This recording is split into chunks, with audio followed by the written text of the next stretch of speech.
Joining us now to analyze the coverage, Mollie Hemingway, senior editor at The Federalist and a Fox News contributor. Griff Jenkins, a Fox News correspondent here in Washington. And in New York, Jessica Tarloff of Bustle, also a Fox News contributor. Mollie, New York Times headline yesterday, a White House in denial. Do you believe the media are mainly trying to portray this pandemic as a monumental Trump failure? Well, they've been clearly trying to do that for many months now. In general, the media are not very good at explaining context or nuance. We learned this week that the CDC estimates that 10 times as many people have coronavirus as have tested positive. That's what it means when you test more people, you're going to find more cases. The CDC thinks that it's already more than 20 million Americans who have it. What we need to know are not how many cases there are. We need to know how lengthy hospitalizations are, how many people are even being hospitalized, how many people in which age group have this. And one of the things about the recent increase in cases, that they're by and large predominantly in younger age groups, which are much better suited to handle it. In this entire story, we have seen that it's not just older people, but older people in nursing homes who are most at risk. You know, between a third and a half of all deaths related to this have been in nursing homes. So we need to have much more focus on people who are vulnerable there and much less about people who are asymptomatic at younger ages getting this. Jessica, the good news is that the death rates are way down, but still more than 125 Americans have died of this disease. Do you see the president as downplaying the pandemic, even with these latest numbers reflecting the surge, and blaming the media for exaggerating the impact? Yeah, he absolutely is. He did that in his rally in Tulsa, and I would argue that Mike Pence, when he finally got back on television with the COVID task force, did the same thing, essentially giving the president a victory lap. I see nothing to be celebrating right here, even if it's people in my age demographic now who are getting it versus senior citizens who are obviously at more risk of having to be hospitalized and unfortunately eventually die from this disease. I think the president's whole back and forth on I was kidding, I wasn't kidding, he really hung his press secretary, Kayleigh McEnany, out to dry when she made a statement in the briefing room that says, you know, the president was joking, and then he comes out there and says, oh, I never kid. Why are you joking about people's lives? And of course the media is going to cover this when we are getting crazy stats out of Texas, Florida, Arizona, places that had reopened and are having to scale that back. Griff, would you agree that the media for several weeks, especially during the protests, pretty much pulled back from this story and kind of sent a signal that it's kind of over as a huge national emergency? I would agree that they put the front and center, the violence in the streets, the civil unrest. It was capturing our attention. And of course, we've had no shortage of guests talking about the hypocrisy with local leaders who did not move to stop the social distancing that was being violated in those situations. But, you know, you raise a point. You know, we saw Vice President Pence now canceling his trip to Florida and Arizona because of the coronavirus concerns. And really what's most important about this discussion, I think, is that the virus is the only apolitical player in all of this. And the data matters significantly. I interviewed yesterday a real smart expert, Ovik Roy, who says, look, if you get hospitalized in Florida, you are 85 years old, you have a 61% chance of dying. But if you're 25, it's only a 2% chance. These facts matter, and that's what's missing, I think, from this conversation. Right, but of course the 25-year-olds can give it to older people as well. I think it was a huge media miscalculation. I said on this program 2 weeks ago that I think the press had grown tired of the story, it was repetitive, and it's kind of depressing. Mollie, what do you think about Jessica's point about testing? Because yes, President Trump and others have said all of these numbers, scary as they are, reflect increased testing. Some public health experts say it's beyond the increased testing. It's more positive rates when you do test.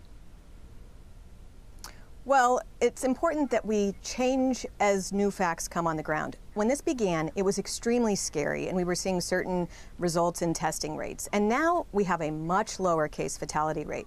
We have a much greater survival rate. We have learned so much more about how it affects people in different age groups. And that's where I'm not seeing the media coverage change. They're still acting like we don't know anything about this, or that we need to have the same level of fear we had before. There is a certain amount of risk with this. There is a certain amount of reasonable fear. But when you're always making it 5, 10, 20 times as scary as it actually is, that's not helpful. We need to have better risk comparisons. I mean, there's risk with everything we do in life. The risk for people below a certain age group is very, very small. The risk for people in nursing homes is very high. 1 in 6, just under 1 1 in 6 people in New Jersey in nursing homes died. That's a scandal, and I don't see enough coverage of that in our media. They're trying to make it sound general when it's a very focused problem and one that we're not paying enough attention to there, and we're acting like it's the same level of risk for people who are in school or whatnot when they actually are not spreaders of the same, in any way the same. Jessica, let me get you to respond to that, but also this data point, which is the Washington Post reports that President Trump's own mentions of COVID-19 declined by 2/3 from April to early June. And I think the media take a lot of cues from POTUS. Yes, absolutely. I mean, he dominates on the chosen social media platform for politics, right? And so everyone is going to have to follow his lead there. But we know why the president doesn't want to talk about it. He has a re-election campaign to run, and he wants to be the law and order candidate. He doesn't want to be the, sorry, 125,000 plus Americans died, and I was out to lunch January and February when I should have been preparing for this. I think a lot about the op-ed that Joe Biden wrote on January 28th, saying that President Trump is the worst person to be in charge if we're going to have a health pandemic. And look at that, Biden was right. And look at that, Biden's up about 10 points right now. The #1 issue in elections the last 2 cycles has been health care. It will be the #1 issue again. So the president can go to his border wall all that he wants. He can talk about how Black Lives Matter is a terrorist organization, etc. But when people are dying, whether they're 85 or whether it's 30, 35-year-olds that are getting sick and don't know the long-term implications, we've heard that this could have long-term lung capacity implications for younger folks. People are going to be thinking about health care first and foremost. It's also an economic issue, as we know, with people who are underinsured. But again, the media's coverage, I believe, has been spotty at times. Now, Griff, it just so happens, as was mentioned earlier, that Mike Pence chaired the first coronavirus task force hearing in 2 months. It wasn't at the White House, it was at HHS. President of the United States did not appear. Pence said we've made remarkable progress. Dr. Fauci, who reports they've been kind of sidelined from TV, and Dr. Birx urged caution. Did the president, all of this, essentially canceling the Daily Show, the coronavirus task force, kind of dampen the media's interest? Possibly, and to that point, it's a good one you raised, Howie, because maybe they should bring it back on a daily basis, because again, as Jessica points out, I think accurately, where this virus is and how the country's handled it 130 so days from now is going to depend who wins the White House. And it appeared, even though the president at one point wanted to do away entirely with the briefing, there was a hunger and a consistent hunger of the American people for information, for the data, for the recommendations. And really now, in the absence of those briefings, we're getting, national debates over whether you should wear a mask or not.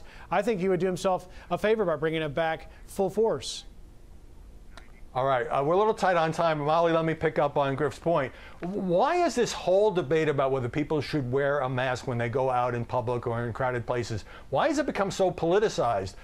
Is it in part because President Trump has not publicly embraced wearing a mask himself and hasn't fully embraced the recommendation? Lots of governors, mayors, vice presidents have certainly worn one at times. Why do you think that the coverage of this has become so politicized? Well, we might begin at the beginning, where we were told that masks did nothing to prevent the spread of coronavirus. We had these experts, even in the Trump administration or at WHO, saying that they weren't necessary. Then they say they are. I think that, again, it's an issue of nuance. People are unable to understand that there might be times where you're wearing a mask and times where you aren't. And on both extremes, you have people just saying either, that you have to wear it at all times or you don't. In general, we just need much more accurate coverage of actual risks. Being outside, exercising, for instance, being more than 6 feet apart, you don't need to wear a mask. Right. And Jessica, quickly, the same question about the shutdowns and whether they were too quickly and should they come back. It seems to have become a big partisan issue for the media. Yeah, absolutely. But there were big mistakes that people of my own party made. There have been articles in left-leaning publications that said that if Cuomo, for instance, had shut down New York a week earlier and taken the example of what they did, London Breed did in San Francisco, that we could have saved a lot of people's lives and certainly not had the nursing home scandal at the level that we have. That's New York and New Jersey, where it's been the worst, and those are blue states. But to Mollie's point about the president, he has to lead by example. The Surgeon General says wear a mask. The president should wear a mask. All right. Meanwhile, you may be watching this in a state where the coronavirus is not surging, but in Florida and Texas, they've shut down the bars. It is a better situation in New York and D.C., where most of the media are based, which is why I think maybe a little bit of slowness to recognize where we are today.